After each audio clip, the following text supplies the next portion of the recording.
Got it. Got it. So if y'all will mute yourself, except PJ, that'd be super.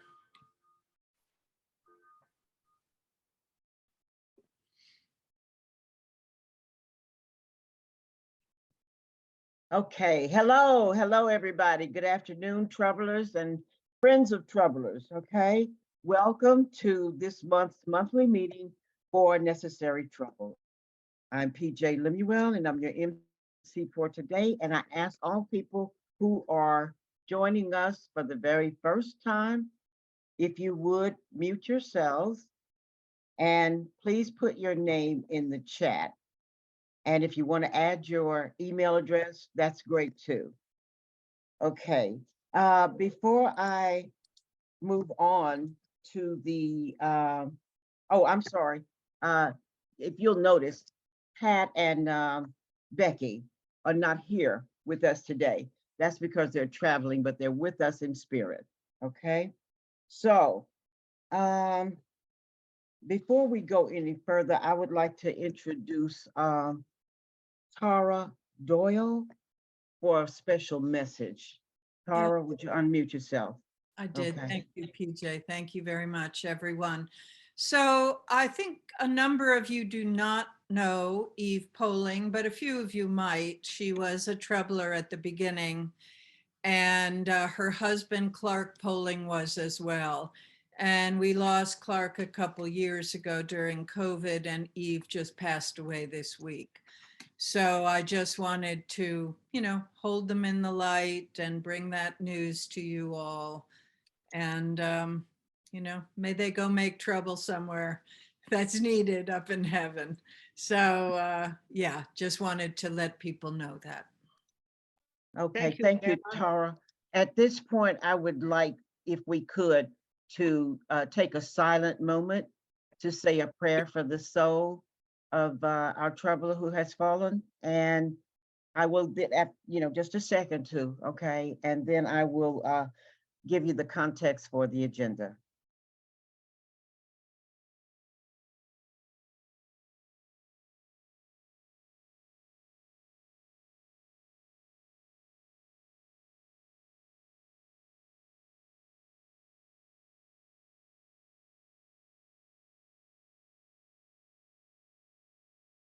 Amen.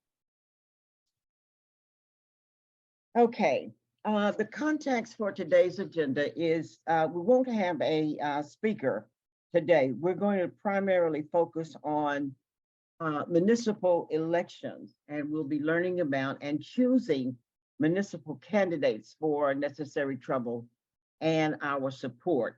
We will also get reports with this meeting from all of our troubler groups, and we'll hear from volunteers who are supporting or volunteering about supporting candidates, trouble work groups.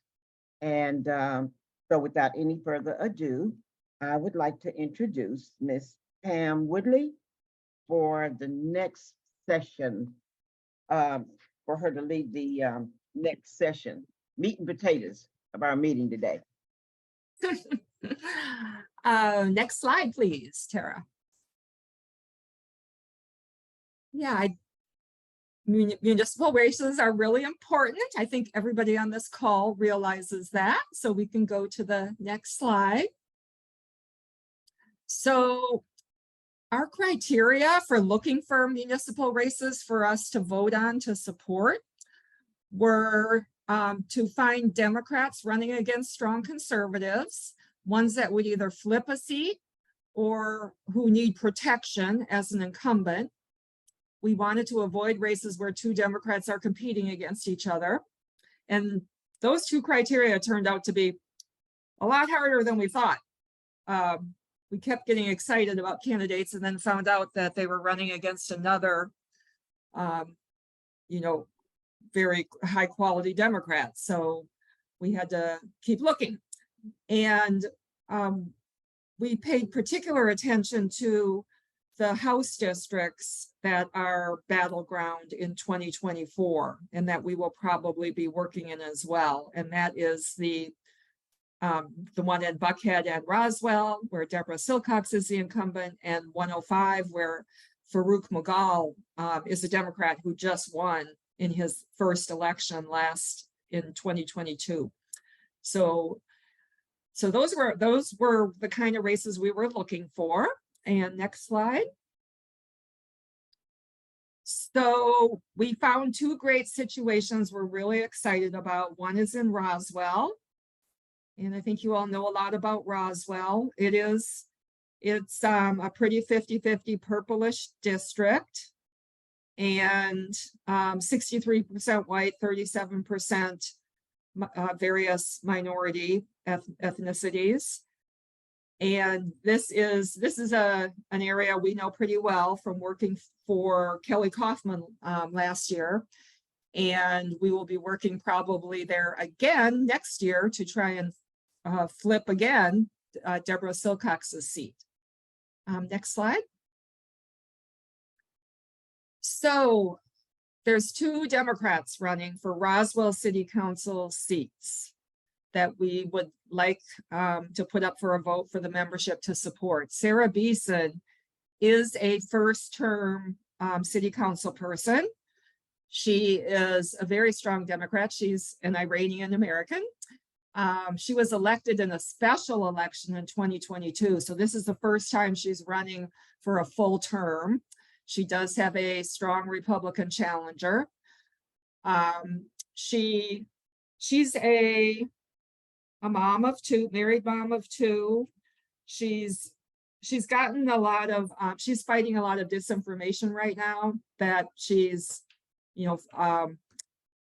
fighting to urbanize Roswell.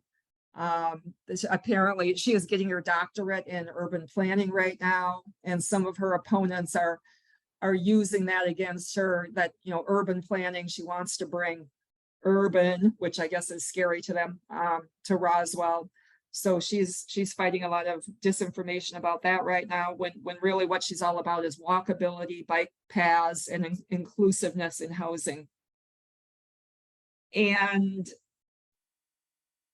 also the other thing that interested me is she's also being dinged for accepting donations from Jason Dozier and Amir Faroqi.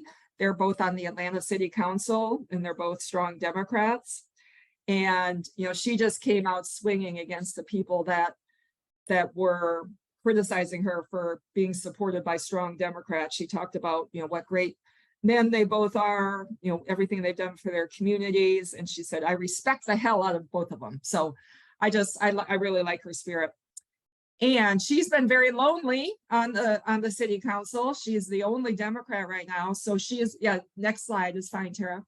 So she is really supporting her friend, Lindsay Coates, who will be she's brand new to the city council. She's running against a longtime incumbent. She is also a mom of two boys. And both of these candidates, if you look at their Facebook pages, they've really been out working a lot already, out canvassing, going door to door, having events. They're both really working hard right out of the gate. And the really cool thing about both of the situations we're talking about is that we can really work for these two candidates at once, because every voter in Roswell is going to see both of them on their ballot. They're not competing against each other, though. It's two different posts. So, for example, we can write postcards for both of them at once. We can phone bank for both of them at once. We can canvass for both of them at once. So it's really a twofer. Next slide. Then Decula is about 45 minutes from here drive. It's a pretty long way. It's a pretty small community. It's minority white, as you can see. And as you can see from the last bullet, it's also a very 50-50 purplish kind of district.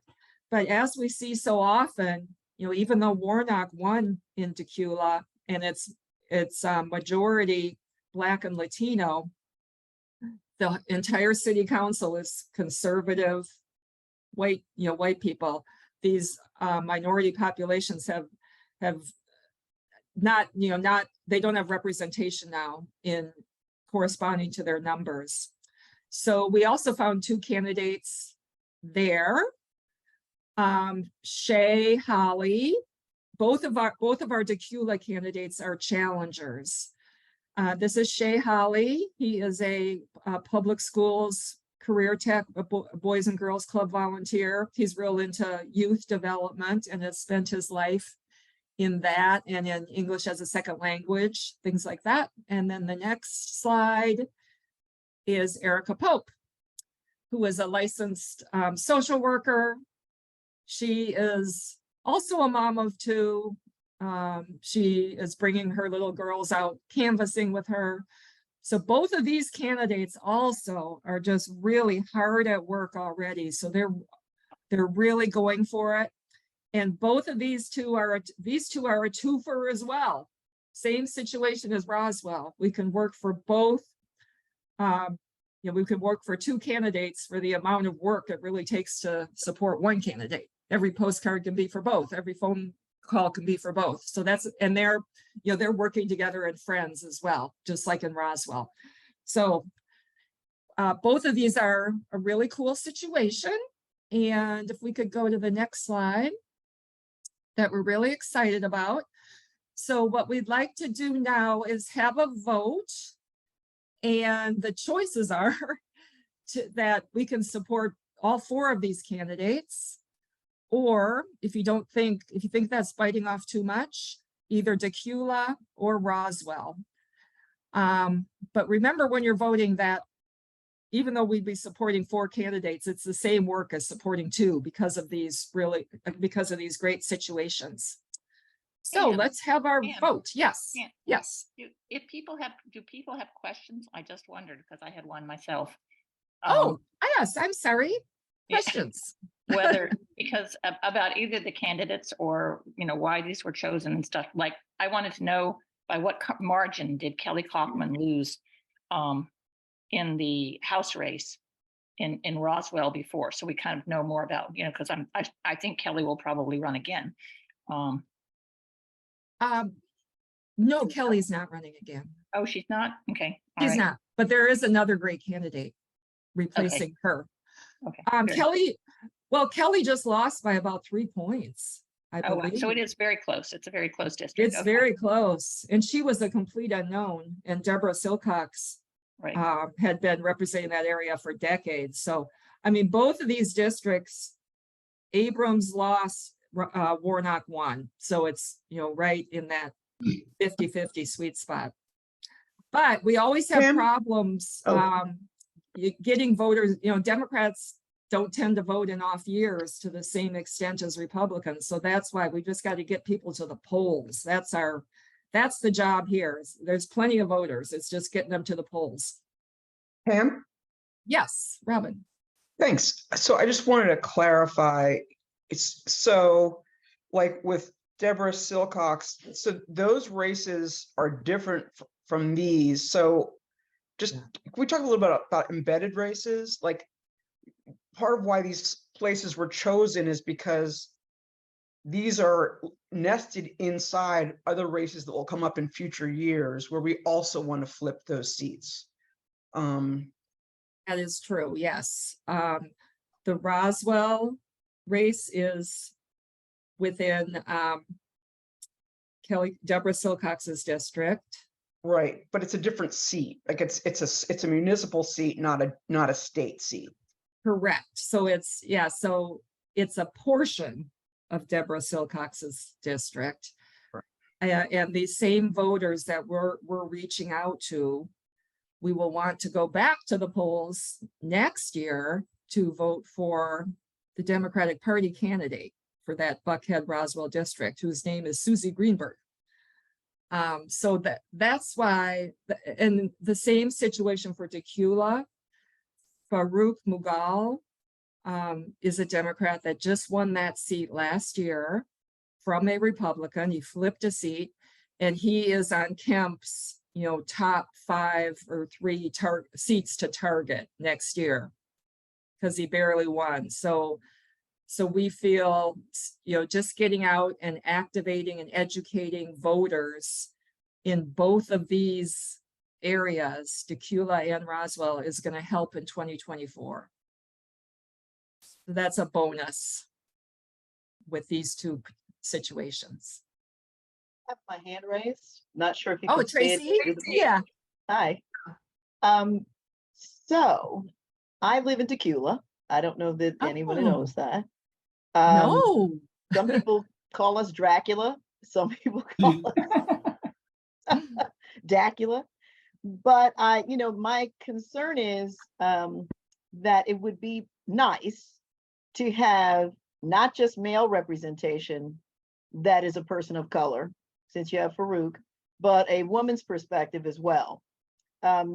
Being affiliated and the leader of the Gwinnett Democratic Women, that's me, we have the belief that coalescing women from different groups, just regardless, is our top priority because of body autonomy. We want that to resonate with everything that we push in terms of voting because of the ridiculous nature of not having control over our own bodies that runs through almost every kitchen table issue, in our opinion. So I would wholeheartedly hope, and I put in the chat another question, I would wholeheartedly hope that we would go with Pope in Tequila, because we need women's representation and women's voices in particular throughout the county, the state, and the country, period. Yes, and Erica's campaign seems to be very focused on women.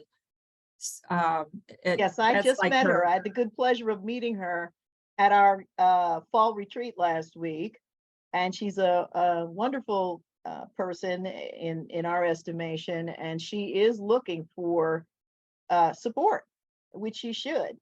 And although people get the Tequila name and mixed up that don't actually live here, even though the representation, as you reviewed, is diverse, it is diverse.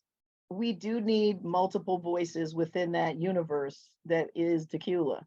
And we live in a nice area, but it is conservative. But even amongst conservatives, again, the resonance of women who represent 52% of the population in the United States should not be being told what to do with our bodies. No. Right. So Tracy, but you're happy with both these candidates? I don't know the other young man. I don't know him, but I've heard good things about him. And I look forward to meeting them. We're planning on having our own virtual forums with at least Erica, and hopefully we'll get him on board as well. We're trying to make sure that in addition to body autonomy, that we're helping our voters, not just in Tequila, understand that the municipal elections have the greatest impact at home. And people don't really get that message. They're all fired up about 2024, but they really need to be fired up now in order to be even more fired up in 2024. So we're working at that. And I know everybody's working at that. But when we talk about these messages, they've got to be more streamlined. I think Democrats have an issue with streamlining messages appropriately. And we want to make sure that we're doing that. Vote for women, vote for Democrats, vote whatever interest group you're in for women's rights. Right. Yep. Yeah, and I don't think Shay and Erica knew each other before this, but they are working together. They're real supporting each other. I just looked on Erica's Facebook page, and Shay had put a comment like, he was calling her sister. So it was cute. Yeah. That's great. Yeah. Any other, Pam Boucher? You're muted. You're muted, Pam. You just off of what you just said, that Erica and Shay are working together, and that's great, and they're supporting one another. So that's fantastic that we would get a twofer and that those candidates are actually coordinating amongst themselves. Is the same true in Roswell, that those two candidates are also supporting one another so that we have, when we're working Yes. with the campaigns, it's going to be easier. So Yes, may I that ask a is. question? Sarah really wants Lindsay to be on, so she's, she has a friend, at least one friend on the council. So they are working together. Okay. Yes. Question. If we go both for Decula and Roswell, and if we're successful, does that mean we have 4 new Democrats elected? We have three new Democrats, and we have saved one that could lose their seat. Yep. Okay, okay. Yep. And we were just so happy to see how hard they're working. They're really into it. Their hearts are in it. They're really working. They're not just names on the ballot, all 4 of them. So So do you think we're ready to launch the poll? Every time I think about- You want to look at the text of the poll again, go back to the next slide before and just remind everybody what the poll is? Sure. Yeah. I'll launch it. One more comment, and sorry to barge in here, but whenever I think about municipals, I think about Imani Barnes. And I think about the fact that we started supporting Imani when she was running for Tucker City Council. And while in fact she didn't win that particular seat, she went on to run again and ended up in the state legislature and everything. So it's just to say that these efforts, I think, are really, really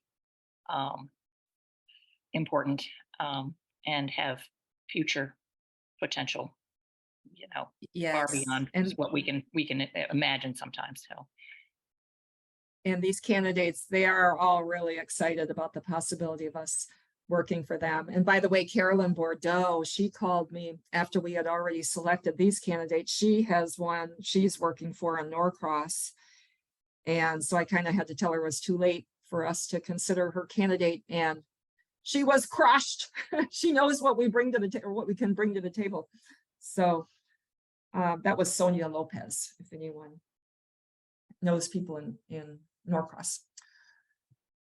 All right, are we ready for the poll? I think so. Okay. Actually, Pam, can I ask one other question? Sure. Can you let people know, because many people on this call know what it means to support folks, but when we say that we're supporting folks, what does that mean in actual terms?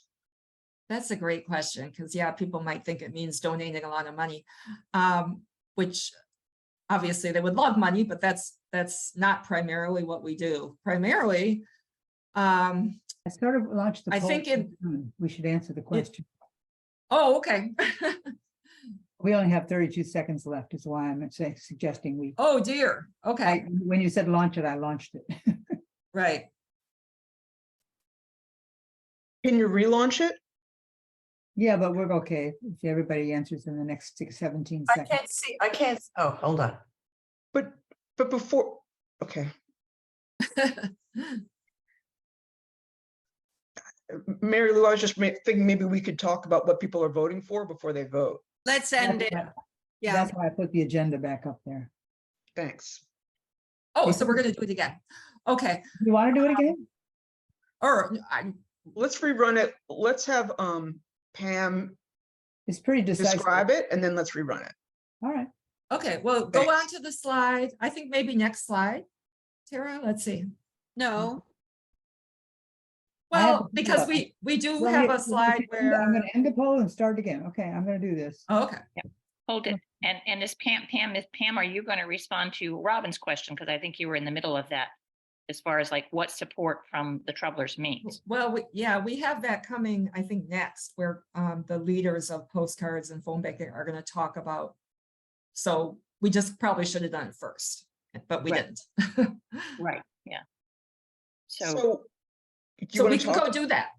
Yeah, let's go, Tara, go to the next slide. You can always come back, right? Right.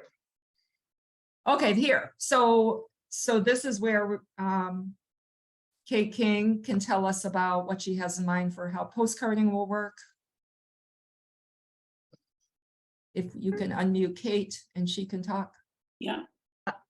Okay, I'm unmuted, I guess. Yeah, postcarding is, there's research that shows that it actually does move the needle a little bit. And if you're an introvert like me who cannot stand to knock on a door or pick up the phone, this is, how you move the needle. And especially in a municipal race, a little move of the needle can have a big effect because it's all about getting people out to vote, as Pam said. We have an addition this year to the postcarding drill, which is we're going to have postcard parties. So if you think, oh, postcarding, I hate to just sit in my lonely room writing away all by myself. No, you can sit with a group of people and we'll all write and talk and, just discuss the state of the world as we postcard. Okay, excuse me, ladies, I'm sorry to interrupt, okay? But I've got a suggestion as to how, because we've already gotten into the second half of the meeting as far as the reports with Kate's report. So can we have the reports? You think that would help everybody discern what they want to do and then have the poll at the end? Does the poll have to be before our last session? No. But let's Yeah, still, okay, may I have I suggest we do this page where we talk about municipals teams. And then just go back. Yeah. Then Then we do the cover poll. it. right? then go back? In essence, we're answering the question about what does supporting them mean, right? Right. Right, Yeah. right. But I'm sorry, my point is that we're going to be explaining a lot of this in the other section. So if anybody had anything that they were not clear on, but I'm good with whatever whatever. I'm ready. Okay. Okay. So postcard parties, we'll also do the old model where we'll have bundles of postcards you pick up, presumably at Becky and Pat's, take them home, write them. I'm going to try to make a few trips to, assuming that we vote, support both candidates, to Roswell and Decula to mail them so they have postmarks that look, local. In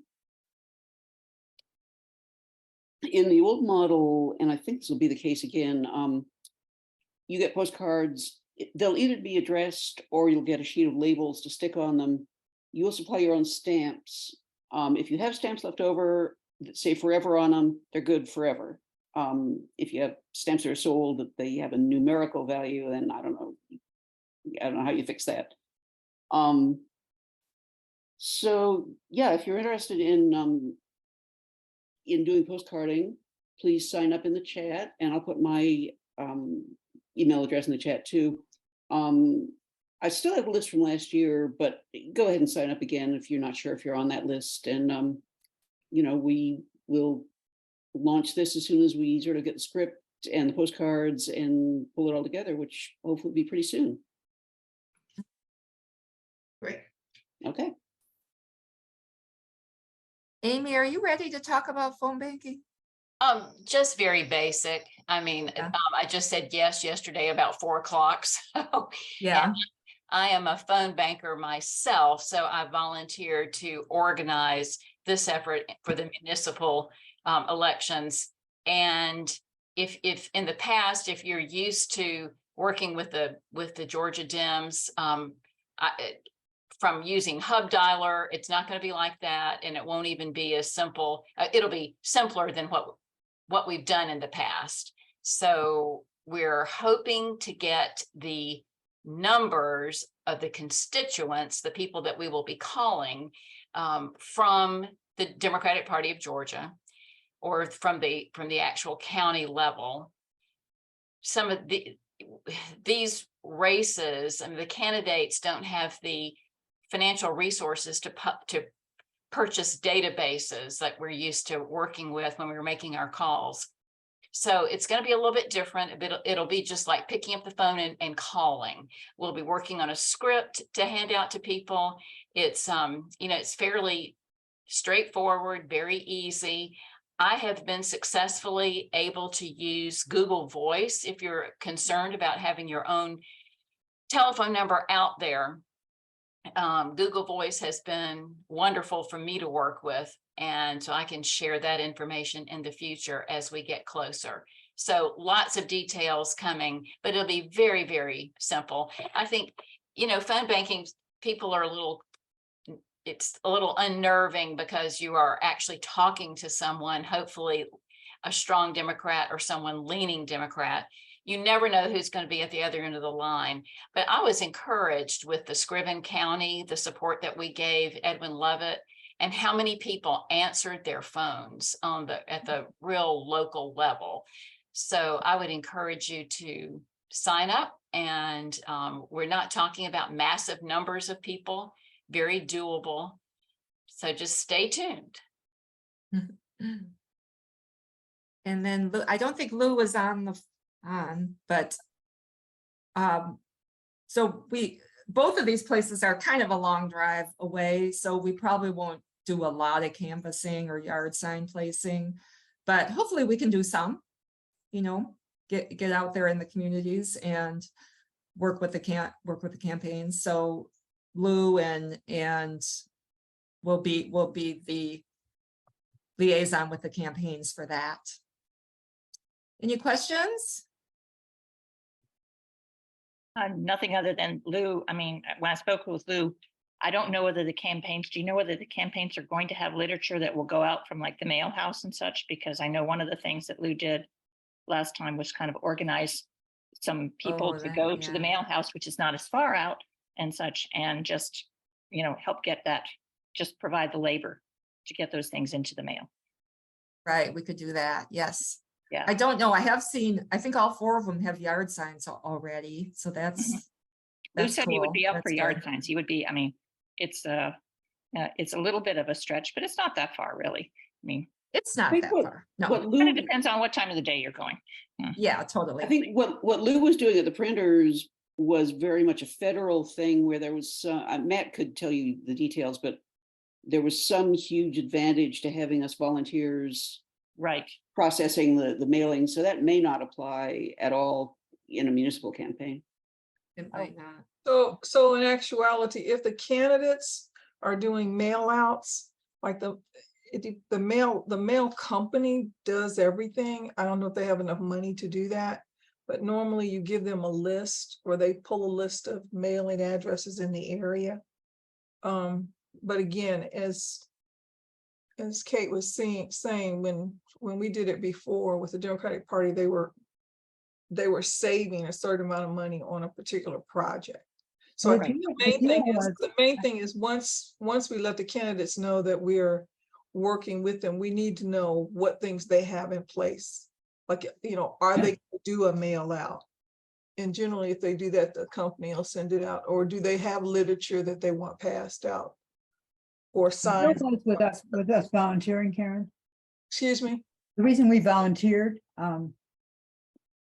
for the mailing was that if a certain percentage was done by volunteers, Right. it enabled us to get other special funding. Right, but I think we have to check with these candidates and see how they're going to have it set up. Sure. That's what I'm saying.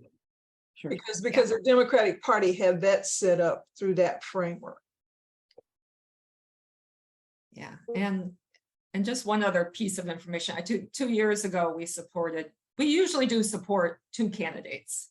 Although in this case, we're really getting 4 for the same work of 2. So that's what's pretty cool. But just for that history, we usually have been able to make a really meaningful contribution to 2 campaigns. Okay, we're ready to poll. We are ready. All right, here it goes. I'm going to try it again. Relaunch poll. What about texting? Yeah, do some texting. Her feeling is that that's the least effective of canvassing, postcards, and phone banking. Okay. But if they want us to do it, she might organize some. I think the opinions of that seem to waver. Some say texting is really important and others, again, not. So I don't know. Anyway, okay.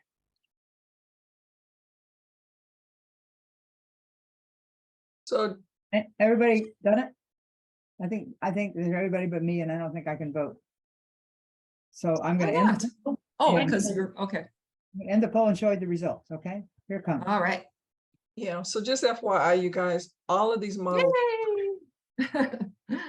yeah, like all of the models work, whatever you can do, texting, meet and greets, cards, signs. The only thing with texting, we'd have to tap into a texting system, and there's a cost associated with that, but we may have money in the treasury that we can do, because these are not large numbers. We just have to have Pat maybe work.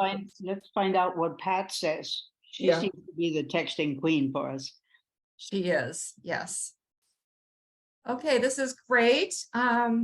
Both campaign, or all 4 campaigns are going to be super, super excited. And we will get with them and get things rolling. And we're probably also going to try and rope in like Bruce Johnston's group in Avondale, Marching Buddies, you know, to do some postcards and stuff too. We'll see if they want to work with us. So we should be able to have a really big impact on these campaigns.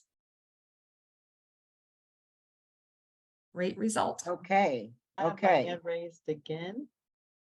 Just out of a cautionary Mhm.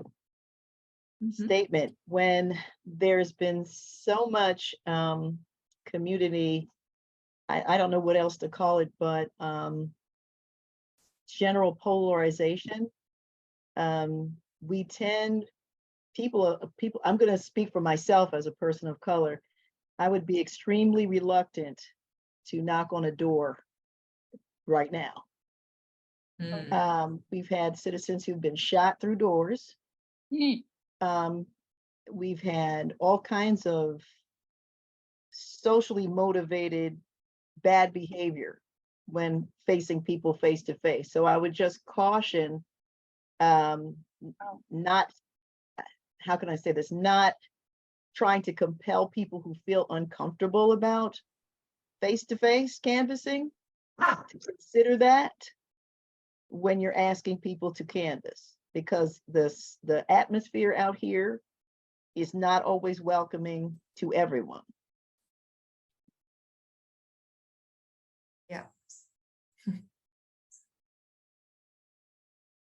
Good to know. Thank you, Dr. Fisher. Yes. So, excuse me, are you all still seeing the results of the poll? Yes. Okay, I So- think Mary Lou, you have to stop sharing.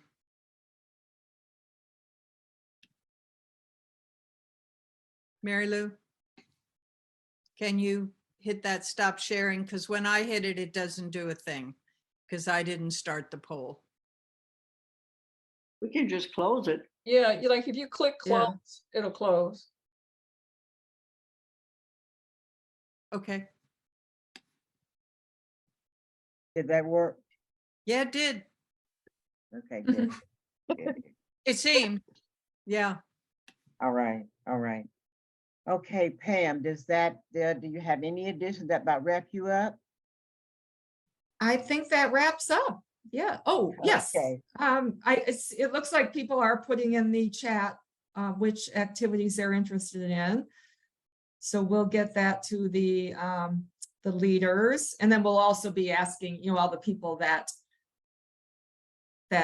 couldn't be on this call, obviously, and yes, of course, there's a way to contribute. They all have their Act Blue links up. So I'm sure we'll be doing something around that too, just to maybe get them to do a little Zoom and do a little fundraiser. Okay. And did you talk about Lou Bowles? Something about supporting him or seeking volunteers for Lou? Pam? Did he want us to do that? Well, it's on my agenda, so. Yes, Okay. yes, he said he couldn't be here today, but Right, if right. anyone who would be up for those miscellaneous kinds of things, which is, you know, maybe taking a yard sign, or if Oh, it's, if it's okay. appropriate, or this or that or the other. So it's a good reminder, PJ, that that people can volunteer for that, for Lou's team as well, which probably would not be a lot of heavy lifting, but yes, I know Tara, you and Lou have been a team. Yes. quite a while there. So anyway, it's a fun thing. Mm. Yeah, Okay, so, Lou is a lot of fun, so. so at this time, travelers, I would like to introduce Pam Wouche. And Pam is going to lead the section on team reports. Okay, Pam, take it away. Sure. And actually, my leading is just being an MC in terms of saying that in addition to the municipal races that are going to be going on in Roswell and Decula, that indeed there's a lot of other work that is also currently active that is relevant to this, or maybe even not necessarily relevant, but important in terms of our overall mission. So I think we were going to go ahead and we'll just go with this order here, if that's all right. I think everybody can kind of see the agenda and such. And we're starting off with, in fact, the ones that are the more election related, since that's in fact what we've been talking about to begin with. So take it away, Karen. You have lots to report, I think. Thank you, Pam. So as stated earlier, municipal elections, are usually times when people are like, what? I didn't know I lived in this city. Or who, what's going on? So I think one of the efforts that we are working on, and I think the more we work on it, the more people will tune in. But I thought it's so important to always to continually up our community's skill level as to why municipal elections are important. And I'm a person that really kind of gets involved and is inspired by the wise words of other people. So I chose a few things that I think help me get up every day and do this type of work. That, there's a close connection between civic education and civic duty. And I think helping people know who is on the ballot, what they stand for, helps us pay attention. And doing that at a local level, it's the best guarantee against government manipulation, favoritism, and behind the scenes deal making. And I think those of us who are involved in a lot of different perspectives, I know for myself, once you find out who is running and then you find out where the money goes in certain areas, it even puts you more in tune as to who you're electing. And I think, again, as Senator Alex Padilla said, the fate of our democracy really rests on our ability to protect the voting rights for all people. And the way that we can do that as troublers is help tune in so that people who can vote are voting and really know what's going on. Because some of the decisions that are made at local boards of BOEs, boards of education, boards of election, can make a big difference as to when people can vote, if they can vote, and how they and where they can vote. So it's important that we keep our eyes on those type of things. And again, as outlined the Brennan Center, who I think sometimes I feel like when I read their information, I want to pass the plate. We have to continue. We have to continue with the energy that we have to build a nation that is free and just for all citizens. And every day that we do work as troublers, I think we are working on that goal. Next slide. So we are still dealing with partisan challenges to voter registration. And just as a reminder, Pat wrote this in our last newsletter, but I think it's important to review that, and to clearly understand that the voter suppression law, SB 202, is really based on a whole parameters of lies. People were upset because Biden won and Warnock won and Ossoff won. So all of a sudden, it's like, well, something's wrong with the way that the votes are counted. And after test and retest, that was found not to be true. But our MAGA Republicans at the state level put in SB 202. And one parameter of that law, in my opinion, allows people who are basically vigilante citizens to challenge the votes of other people. And the way the law is written up is outlined here, that it allows unlimited voter registrations to be challenged as fake with absolutely no proof. And since that law went into effect, we had really a small number of right-wing extremists challenge over 100,000 vote registrations across Georgia. Now, I want you to keep in mind that when they are challenging these votes, some of the boards of election have people on there who maybe are not as skilled as some of the people we have in DeKalb. And what can happen is they'll come in and bring these accusations. And then depending on how much your board understands, the per burden of proof is really upon the people who bring the concern. But we have to constantly stand up for that. At the last meeting, many of you were there and spoke about this, I call it travesty towards voting and voter suppression. But next week, this coming week, today's Sunday, Thursday, September the 14th, they will be there again at 4:30. So if anyone can go to this meeting and again talk about how this effort is really taking our Board of Elections away from the work that they need to be doing and putting extra stress on people, when in actuality, there is already a system in place to check addresses and check birth dates. And them bringing this up just clogs up the process, which is their goal.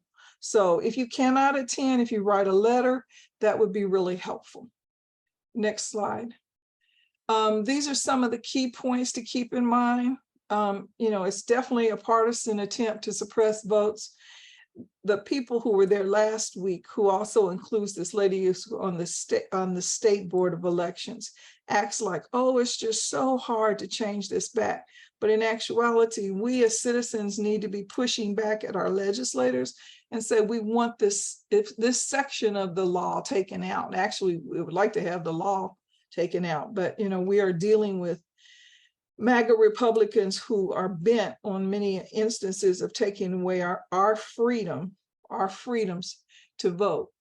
And the second thing particularly is voter challenges impose an unfair burden on voters. If they're challenged, they have to come there, and many of them, can't get off of work. And it also does a big waste of our taxpayers' dollars by putting extra work on our current staff. So please come if you can. If you cannot come, please write a letter. Next slide. Just as a reminder, this is a municipal elections timeline. We are going to be putting vote signs up in every municipality. So if you live in Brookhaven, Pine Lake, Avondale Estates, Tucker, Stone Mountain, Lithonia, Doraville, Clarkston, Dunwoody, Decatur, Stonecrest, and Shamley, any of those areas, if you would like to put a sign in your yard, the signs will basically say, vote. If you live in unincorporated DeKalb, it'll remind that we're voting on the SPLOS and the Homestead Act, and it'll remind people that voting is taking place in these cities and that the dates of early voting. So again, the more we put things in front of people, I think the more they're going to remember to vote and what the issues are. Next slide. We are having candidate municipal forums, and believe me, it's been very informative. We had the first one on the 30th, and the people who are running tell you basically if they are Republicans or Democrats, because this is nonpartisan, and that's what we're doing with the DeKalb Dems. Our goal is to get information out to people, let people know who's running, help people know when and where to vote. But when people introduce themselves, you can sort of tell what they stand for, which again is to inform the voters in terms of who's running, even though they do not have an R or a Dem next to their names. The next forum will be this coming Wednesday. The rest of these are on Wednesday. And the last one on October 7th is going to be in person at the Manuel Maloof building, but all the others are on Zoom.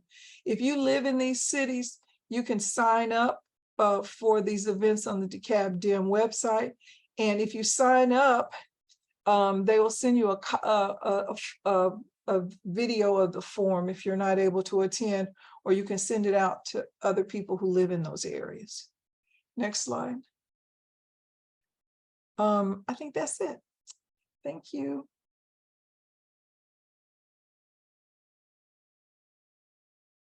Thank you, Karen. And that sounds great. And I saw on the chat that indeed there was a message in terms of if someone could make, someone who was at that last hearing, you were talking about the hearing about challenging voter registrations and such. if we might hear just a little bit more in terms of not only what happened, but what you can do to help by going to these meetings. And Karen, is there a way that you could send those talking points around so that people have that and can use that in appearing at the hearing and also in writing in? Yes, no, I'm not sure how I can do it. Do I need to send it to? Well, I don't know how long Pat and Becky are traveling here. So if somebody who sent out this information, I can just forward it to them. Okay. Who sent this out to everybody on the list? Who did that? Did someone? It was Pat, of course. Pat did that exactly here. So I think if you get it to her, if you would copy me on it as well. Okay. And we'll somehow or another, we'll figure out how somehow to get it out She here. already has the PowerPoints. Sure. Yeah, that's true. She has the PowerPoints and everything. So it would be pretty easy just to put it in the next blast for the troublers and stuff there too. And she does a follow-up blast. Right. Exactly. She always does a follow-up. Okay, I'll send it to you and And to Pat. Yeah, right. that would be fantastic here. Thank you. Oh, and there's one other thing I want to mention.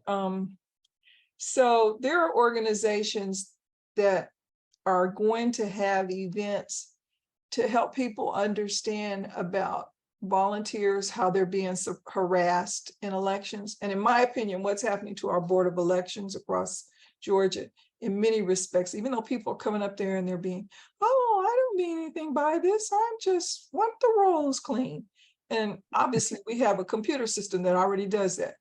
To me, that's a type of harassment. You know, here you have people who are doing their jobs.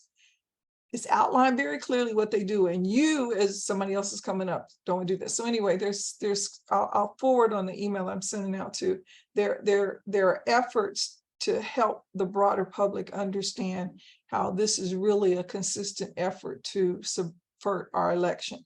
And, you know, we as troublers usually don't have a problem speaking up, but that's why it's important to speak up, because when we don't show up and you have these people who are conspiracy theorists spreading lies, you know, then it just perpetuates the lie. Can I say something else about the meeting, the Sure. election meeting? Sure. We're a little ahead of schedule, so we'll do it. Great, thanks. So, yeah, there were a lot of conspiracy folks there. For those of us who had to listen to them, it was pretty infuriating.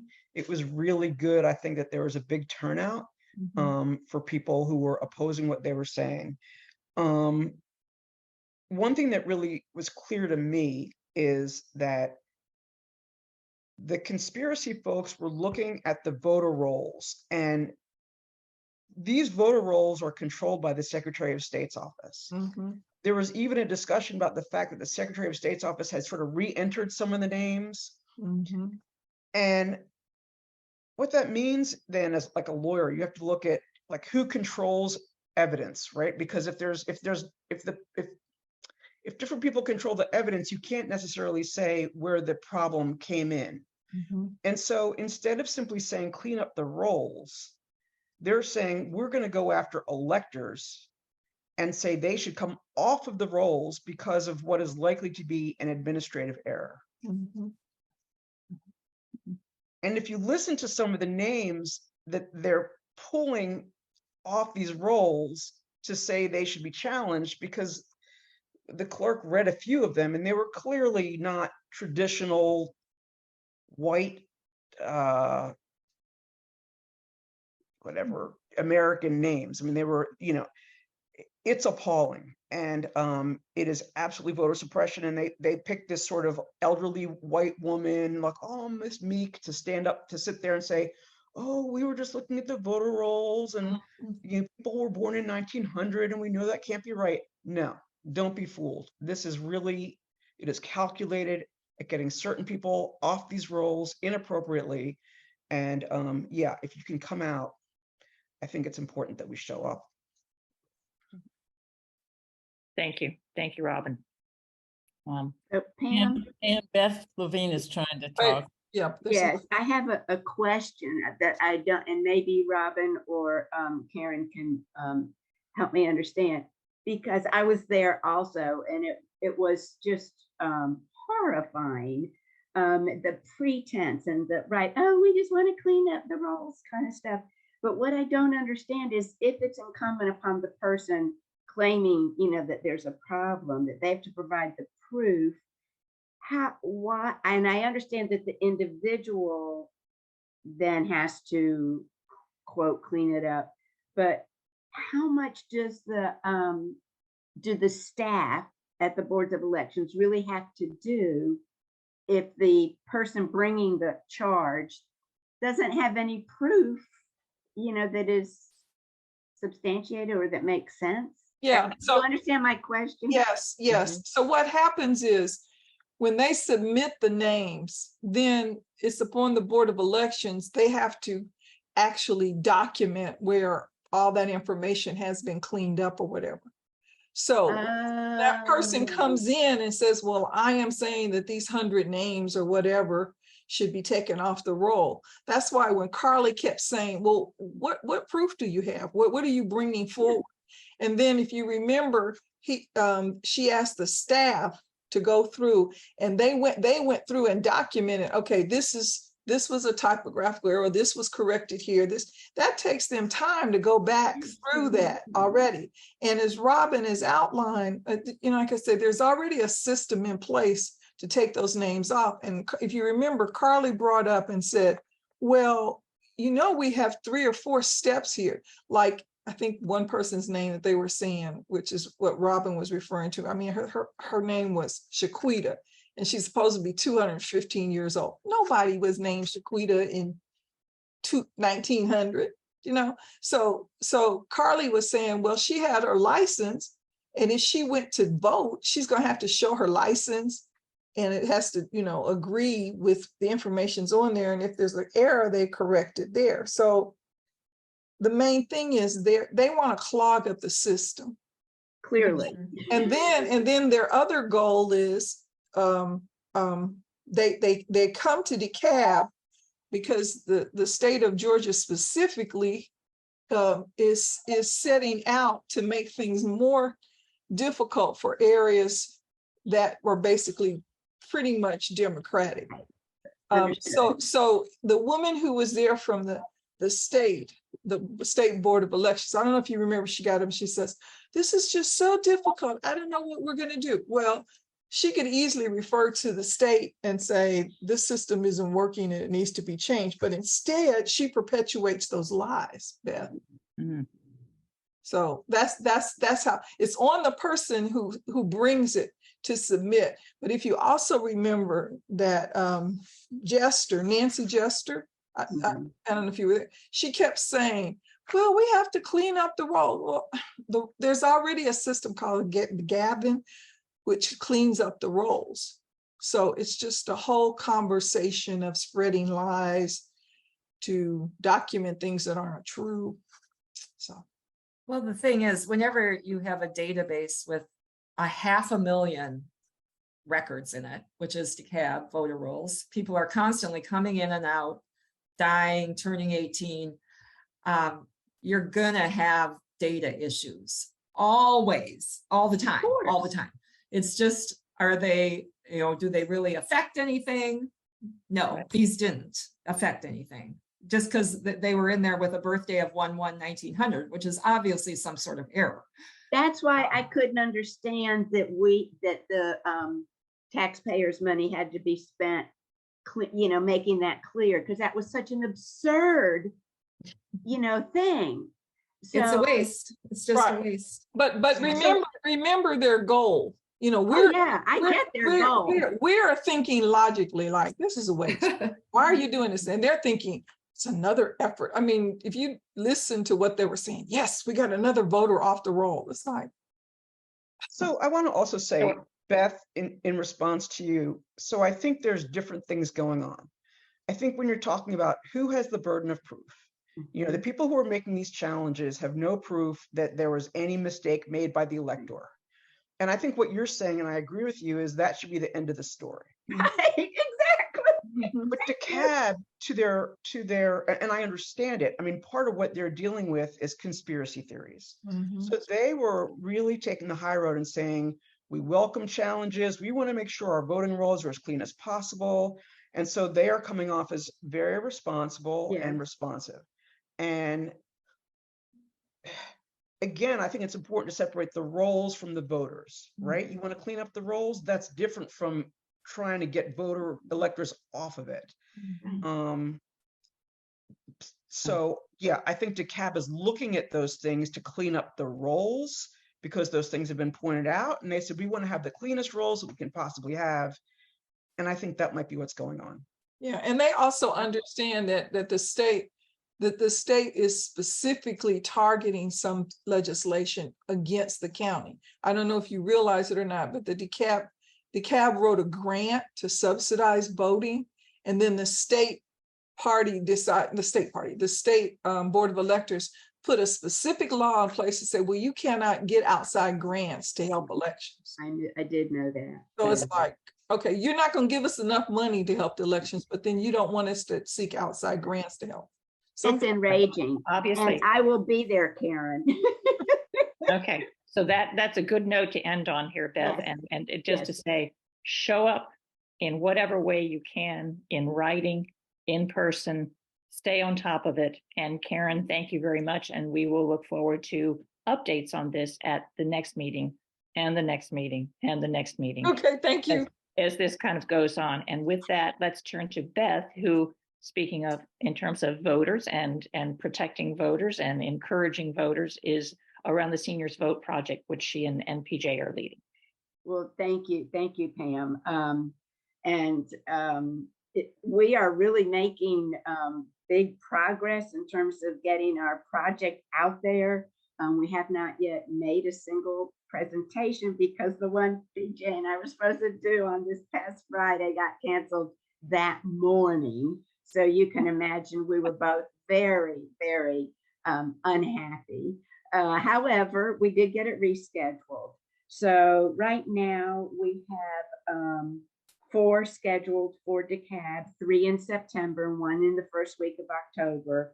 And Fulton has 1 scheduled the end of September, the 29th in East Point, and Gwinnett has 1 scheduled on the 20th. So we are marching ahead. There have been some interesting challenges, and both team leaders in the other counties, and even I think PJ, you would agree, found it a little more challenging to get the attention of the various locations. And I'm thinking that some of this might be because it is municipal elections. It doesn't stand out, for the activity directors when we say, we want to come in and do a presentation about voting and make sure your residents understand and, our little spiel. It's not necessarily connecting as it will next year, I'm sure. And also, we see this year partly as a pilot, that will be expanding, obviously, for next year. But to the whole point of this whole meeting today, the municipals are still, significant, quite significant. And I know that's necessary trouble. I mean, it's all about it at a very local level. So it's been harder, really, is the bottom line there, to get scheduled and get in.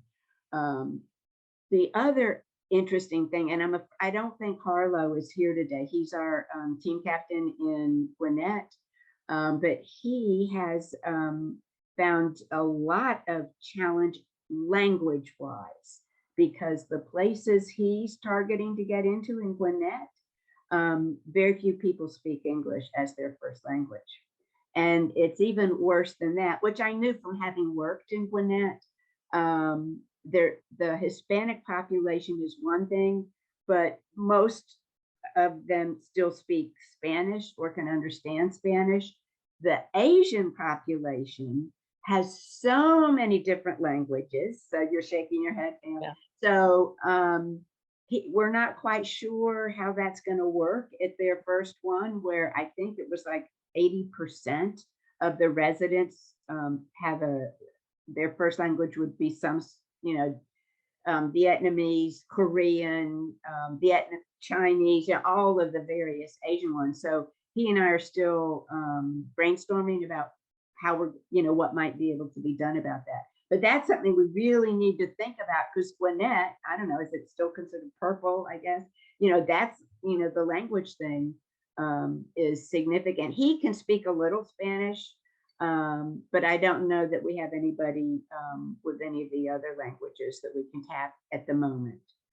So I just wanted to put that out there. We're learning, it's a learning curve. Right. So I think that's really, unless PJ, unless you want to say something more about it, we're moving ahead. No, well, actually, Beth, you gave a very accurate report of what we've been through. Like I said, it has been more difficult this time because they are municipal elections. No, for the most part, a lot of people don't even know we're having them. So we're starting from not ground zero, we're starting from it to try to get to scratch, okay, in order to get to the next level. But we're making great progress. I'm very pleased with what we've done. I mean, for it to be a pilot program, thank God we started early, but at least we have confirmed at least 6 or 7 locations that we're going to be working with as a groundswell for 2024. So I have a question, Beth. Are the ones that we're doing this month, are they pretty much in English, or do you need Spanish translation or other languages? They're English. I haven't heard a language issue in Fulton. The ones in DeKalb are all pretty much English, is what PJ set them up, but I think that's true. And so Yes. the September 20th in Gwinnett is the one where Harlow is, still looking at what options might be there. So I think if it's a smaller population that would speak Spanish, and I think he can probably cover that if it's necessary, as could their activities director, actually. But it's the other languages, the Vietnamese and Korean, I think, in particular. So the only reason I ask, if you know what the other languages are that you're going to be seeking, we might be able to call in. I mean, I know they have some groups with the state Democratic Party, and I don't, like I could ask. I figured there'd be someone here because the Dems, that is part of our tent, everyone there. So thank you, Karen. I will be getting back to Harlow and trying to narrow down, so I may be reaching out to you. Thanks. Well, And that's- please remember that in addition to the municipal elections, we do have the SPLOST elections for everybody in unincorporated DeKalb. And So that's don't the focus for us, because in fact, all of our locations thus far are unincorporated, Marcia.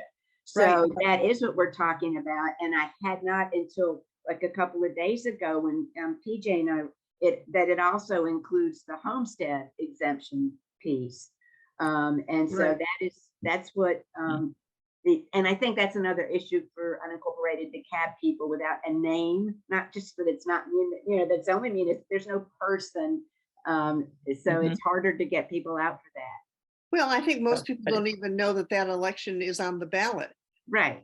I like to think of myself as a pretty informed person and was horrified to discover last week that, oh my God, I'm supposed to go vote. Which all of this is just underscoring the importance of the municipal elections and of getting people out and educating them and such. Yes. So kudos, Beth and PJ and Harlow and all of your team for getting all of these educational points on the map and everything. And we will look forward to hearing about how some of the first ones go when we see you at the Next month. at the next meeting. Exactly here. And it's good to connect you with Karen and see when in fact there is a language issue and everything that comes up. So Pam Woodley, I'm going to come back to you for a brief update on the Public Service Commission, which is one of those not on the ballot, but important to all of us as we talk about things that are at a this one is a state level, but has a very, very local impact here. So. And I am doing the report for Jane Seward. She and RJ are in Europe. So she and I and Marcia Borowski has recently been joining us. We've been meeting with Patty Duran First of all, there is no new news on the election. It is still not on the calendar. It will not be in November. It's too late. Oh, no. So we're still waiting for that court decision about whether the election should be statewide or by district. It's one of these gerrymandering kinds of issues that was meant to suppress the black vote. So what Patty has been focusing on, though, really really strongly, even though she doesn't have a campaign going on right now, is advocating about the Vogel chart, how much consumers will be charged for Vogel now that Vogel is fully, I guess, online. You know, it's been horrifically over budget. I guess the original budget for it was $7 billion, and it's clocking out at $35 billion. The current PSC has been pretty much worthless as far as protecting ratepayers from picking up the cost of those budget overruns and mistakes and mismanagement. They pretty much allowed Georgia Power to pass that all through to ratepayers in spite of the hearings, you know, the PSC hearings where person after low-income person after low-income person gets up and talks about how hard their utility bills are making their lives and how they're having to go back to work and how they're having to live without air conditioning in Savannah, and you know, the older people are dying, and you know, they are completely unmoved and they continue to support Georgia Power.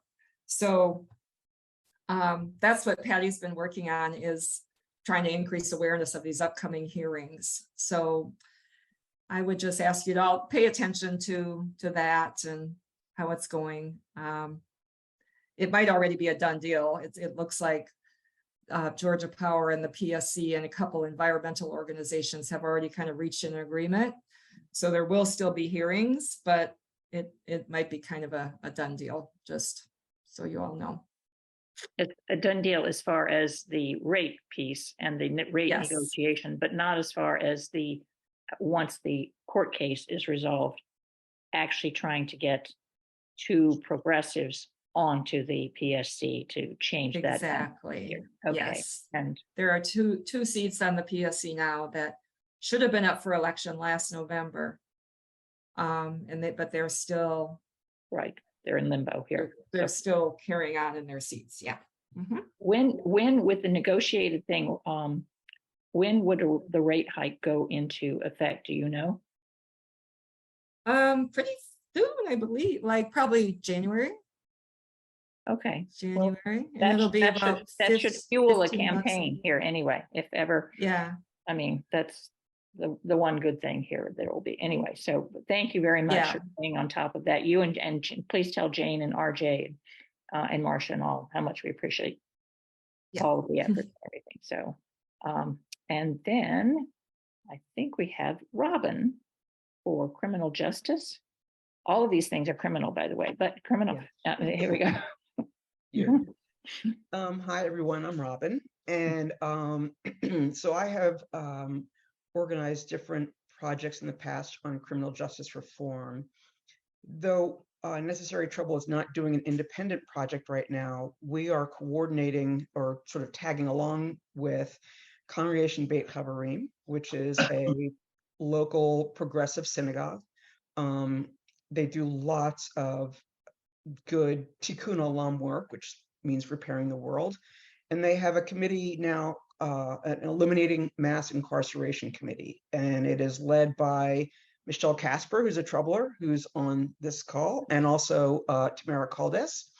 And I am a liaison between that effort and you and us. They have a couple of projects coming up, which I want to tell you about, and also ask that if you're interested in working with me and sort of the Necessary Trouble group that cooperates with what CBH, Congregation Beit Havarim, is doing, please put your name in the chat and I will be in touch with you. So there are two projects that they are doing that I am really excited about. Again, they're hands-on projects, which is something that I like to get involved with. The first has to do with a metro reentry facility, which is on Constitution Road sort of near Ormwood or Grant Park. It is a re-entry prison for men, and people who are there are basically going to be released soon. They're going to live in the Atlanta community, and this is giving them skills in terms of employment, parenting, relapse prevention, to help them be successful when they are, out in the world again. So the project that we are being asked to help with would be to go to the facility and help the men there fill out a survey and also interview them, so that the folks who are running the project, which is Georgia Justice Project, is overseeing this, and they're an incredible organization. They want to help to identify what pre-release services each man needs to help them be successful upon release. So this would be part of working with individuals as they come into that facility to identify what their needs are, again, through helping them fill out a survey and interviewing them. And the training for that is a Zoom training on September 28th from 6 to 7 p.m. The second thing, which I'm very excited about, is again a Georgia Justice Project project that CBH is getting involved with, and it has to do with restorative justice. So restorative justice is looking at not just a person who has committed an offense, but how that offense impacts the victim/survivor and the community, and how to address the harm in a way that repairs the harm, holds the individual accountable, and works to prevent having an offense happen again. So there is a restorative justice program. They are looking for people, number one, to act as community members to help identify what the harm is for any particular offense and look at ways that that harm could be addressed. And the second is to actually be, looking at my notes here, a facilitator for those actual discussions between the offender, the victim/survivor, and the impacted community. So there are facilitator trainings on November 4th and November 11th from 9 to 5. Yeah, that's, you have to go to both of those. To be a community member volunteer, it's an either or, 11/21 or 11/29 from 9 to 12. There will be other things that CBH will be doing, and I will bring those back to the group, but wanted to let you all know, I think this is really exciting work, and I would welcome anyone who wants to get involved, which I will be doing as well. And thanks to CBH for all their really good work, and Michelle Casper on this call. Thanks to you, Michelle, as well. That does sound very incredibly interesting and quite tangible and such. So thank you, Robin. And I hope that anyone who's interested will get in touch with you directly or put something in the chat here as well. So, and I've already written down a couple of people that I knew who are on this call who I think would be interested in pieces of that. So thank you. And then last but not least here, Michael, on the environment here, could you update us here? Sure. Thanks so much. As you heard, Jane Seward is vacationing in Hungary right now, so having a great time there. I won't update on the PSC you just heard from Pam, but I wanted to just focus on some of our efforts around protecting the Okefenokee Swamp. As you know, there's a mining proposal application into the Environmental Protection Division to essentially mine right up near the border of the Okefenokee on the east side, which really looks like it will endanger the entire ecosystem of the Okefenokee as really a local, state, national, and international treasure, I think, for those of you who've gone through the Okefenokee. It's a really phenomenal place that has over 700,000 visitors a year. Right now, EPD is reviewing 100,000 comments that came in during this process, the majority of them being negative, to please turn this down. They've asked the mining company to clarify some more items. And when that comes in, they'll decide what they want to do. But we don't know what's going to happen and what the timeline is. I think it's telling that Governor Kemp has not jumped in to say anything about this, really. He's been written to by Deb Haaland, the head of the Department of Interior, et cetera, and hasn't weighed in. So there's potential pressure point there too as well. Leadership in both the Department of Natural Resources and Environmental Protection Division has both of those have just recently changed. Our advisors don't think that will make any difference as far as how this application goes. But what I wanted you to know kind of where we're trying to maximize what necessary troublers can do is working with two Georgia groups, and the tasks have been split up. The Georgia Water Coalition is leading an effort to get the Okefenokee Protection Act passed next year. It did not pass, didn't get out of committee this year, despite 92 signees. But it's got another year that it can potentially be passed. And so Georgia Water Coalition is working on that part, and we've joined that and are actually on the Okefenokee committee that they've set up. The other effort is to try and stop the ongoing application by Twin Pines, and that's what's in play now with the 100,000 comments and all that sort of thing. And you may have seen in the news today, John Ossoff just came out again, really speaking to turn this application away as we move forward. But there's two areas of action, and I'll say, so I won't give all the details because I'm going to work with Pat to get an action alert out. But there's two areas for action here.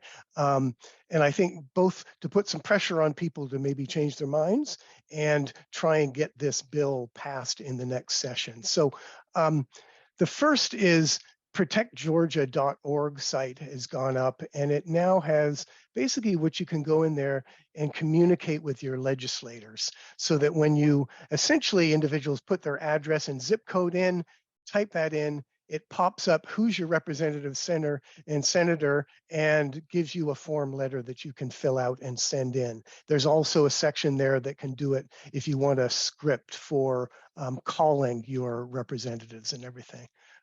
So I think there's still pressure to be put on our representatives. Again, we're mostly from DeKalb and so most of our legislators have already signed on.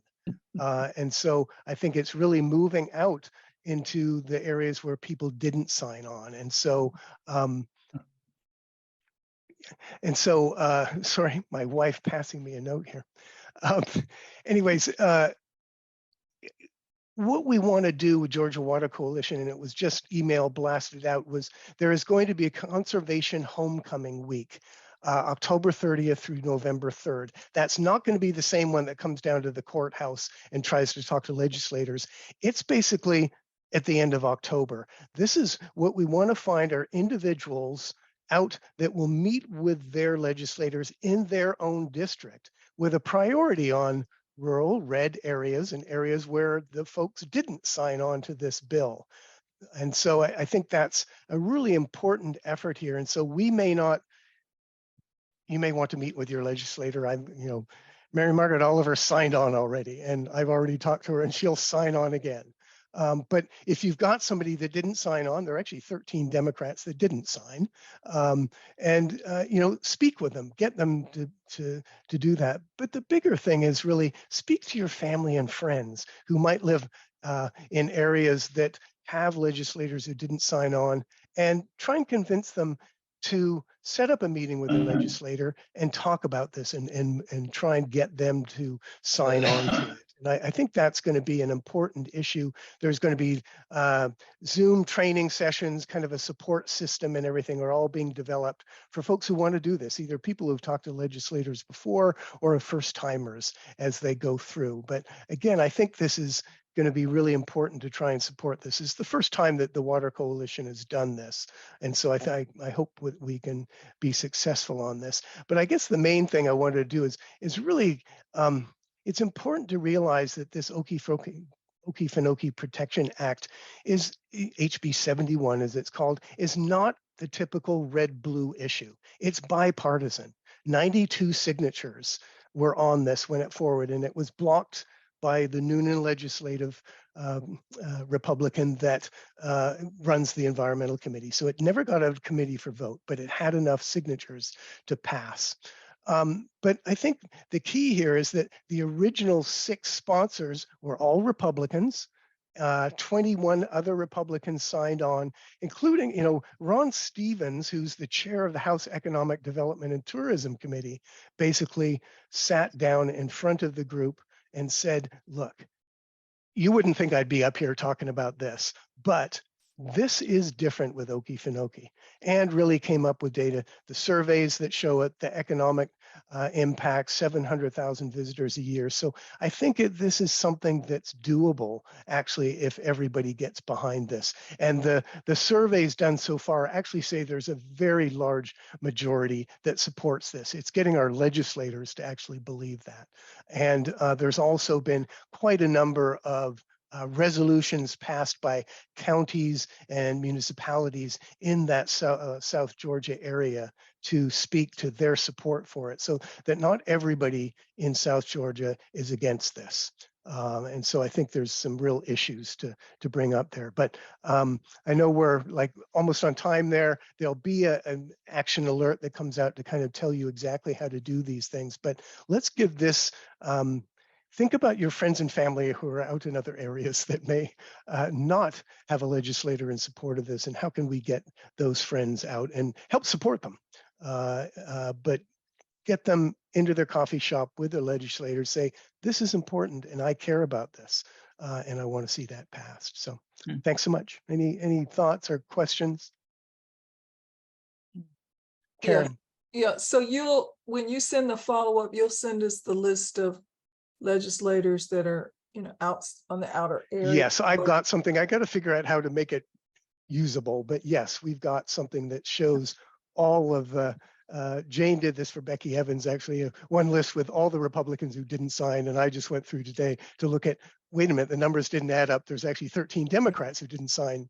And they're not, there are ones actually in the metropolitan area that did not sign. So I think that, don't think that it's only rural areas. And there are those in rural Georgia that did sign. So it's really a mixed bag. And I think it's, to me, says that this is open to influence. This is a gem that resides in our own state and really deserves to be saved. I mean, it's on the nomination list for a UNESCO World Heritage Site. Let's not blow it here by one mining company. It just doesn't make sense. So, any other thoughts or?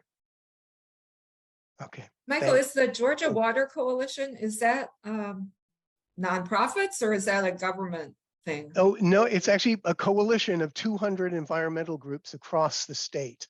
And so, and it's only for groups. So Necessary Trouble is now a member. You have to be, your group has to join. And then Paige Tolbert and I are on their Okefenokee committee now. But it's a coalition of environmental groups. And then the Okefenokee Protection Alliance, to take care of the current mining thing, is, again, this coalition of different groups. Excellent.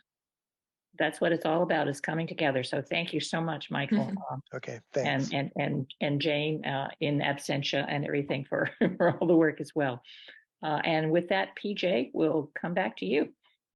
Thank you so much, Pam. Again, we got some good information today, and there is a lot of work going on in Necessary Trouble, and it is necessary work. And I want to take I want to take this opportunity to say, for everybody who's attending, y'all, we're the little engine that could. And I'm so proud to be a part of this organization. And with that, I want to thank everyone who presented today, all the teams, all the volunteers. And guess what, y'all? We're on time. We're about to go home. I will see you all next month on October the 8th. And while we're apart, take care of one another and do as much troublemaking as you possibly can. Much love, everybody. Thanks, PJ. Bye-bye. Bye-bye.